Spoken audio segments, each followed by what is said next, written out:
Perfume বানানো আসলে রান্না করার মতো, সবকিছু একসাথে দিয়ে দিলে আবার খারাপ হবেই। প্রয়োজন ওয়েল ব্যালেন্স। আমি ফর্মুলা লিখলাম, নোটস করলাম, কোথায় ভুল হলো, কিভাবে ঠিক করবো।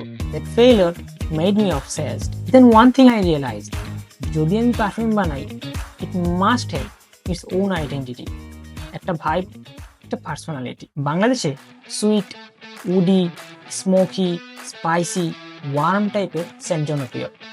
তাই ডিসাইড করলাম এটাই হবে আমার সেন্ট প্রোফাইল, যা মানুষকে অ্যাট্রাক্ট করবে কিন্তু বিরক্ত করবে না। প্রায় 15-16 বার ফেল করার পর ফাইনালি একদিন একটা ফর্মুলা রেডি করলাম।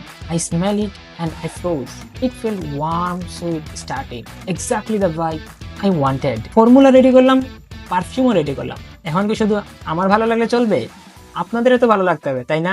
নেক্সট ভিডিওতে আমি আমার পারফিউমে ফার্স্ট ইউজার ইমপ্রেশন ভিডিও নিয়ে আসবো ইনশাআল্লাহ। ভিডিওটি ভালো লাগলে আপনার বন্ধুদের মাঝে শেয়ার করবেন, লাইক করবেন, কমেন্ট করবেন। ভালো থাকবেন। আসসালামু আলাইকুম রহমতুল্লাহ।